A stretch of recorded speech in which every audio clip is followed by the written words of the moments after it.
আমরা ঠান্ডা মাথায় ভাবি না, ঠান্ডা মাথায় ভাবতে হবে, ধৈর্যশীল হতে হবে। ইন্নামা সাবরু ইনদা সাদামাতিল উলা। বিষ্ণু বলেছেন, বিপদের প্রথম ধাক্কায় যে সবর ধারণ করতে পারে সেই তো সবুর। এজন্য বিষ্ণু দোয়া করতেন, আল্লাহুম্মা জাআলনি সাবুরা, আল্লাহ আপনি আমাকে ধৈর্যশীল বানান।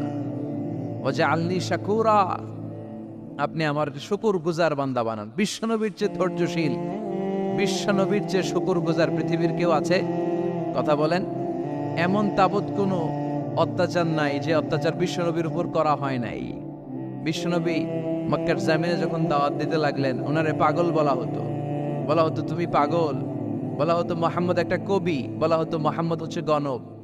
বিশ্বনবী যখন রুকু দিতেন, সিজদায় চলে যেতেন, উটের পচা নারী ভুরি এনে বিশ্বনবীর কাঁধে ফেলে রাখা হতো।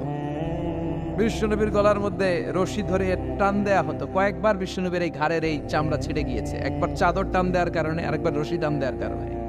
বিশ্বনবী কিছুই বলেন নাই, ক্ষমা করে দিয়েছেন। যেই মক্কার শত্রুরা বিশ্বনবীকে মক্কা থেকে বিতাড়িত করেছেন, এবং যেই রাতে উনি হিজরত করলেন, মাইগ্রেট করলেন, উনি কেঁদে কেঁদে বারবার মক্কার দিকে ফিরে তাকায়, আবার যায়, আবার ফিরে তাকায়, মাতৃভূমির মায়া ছাড়তে পারছেন না। আর বলছিলেন, মক্কা তো আহাব্বুল বিলাদ ইলাইয়া, মক্কা আমার কাছে সবচেয়ে প্রিয় শহর। লাউলা উখরিজতু লামা খরাজতু মিনহা, আমার যদি বের করে না দেয়া হতো এই শহর থেকে, আমি কোনোদিন এই শহর থেকে বেরোতাম না। এত ভালোবাসতেন বিশ্বনবী মক্কাতুল মুকাররমাকে। ধৈর্যশীল ছিলেন। এত অত্যাচার অনাচারের পরে যখন মক্কা বিজয়ের ক্ষণ আসলো, এই মক্কাকে বিশ্বনবীর করতলগত করে দিল কে? ফাতে মক্কা হলো। বিশ্বনবী চাইলে পিষে পিষে প্রতিটা কাফের মুশরিককে শেষ করে দিতে পারতেন, ঠিক কিনা? কিন্তু বিশ্বনবী বললেন, লা তাসরিবা আলাইকুমুল ইয়াউম ইযহাবু আনতুমুত তুলাকা, কোনো রিভেঞ্জ চলবে না আজকে, কোনো প্রতিশোধ নাই। একেবারে বড় যুদ্ধাপরাধী যারা, মারাত্মক যারা অফেন্স করেছে, তাদেরকে শাস্তির আওতায় আনা হবে, বাকি সবাইকে আমি ক্ষমা করে দিলাম।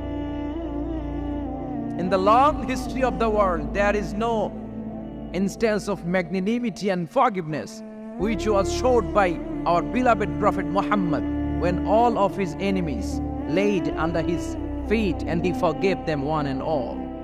পৃথিবীর গোটা পৃথিবীর ইতিহাসে এরকম নজির কোথাও পাওয়া যায় না, যাকে এত অত্যাচার করে বিতাড়িত করা হয়েছে, নির্বাসন দেয়া হয়েছে, হিজরতে বাধ্য করা হয়েছে।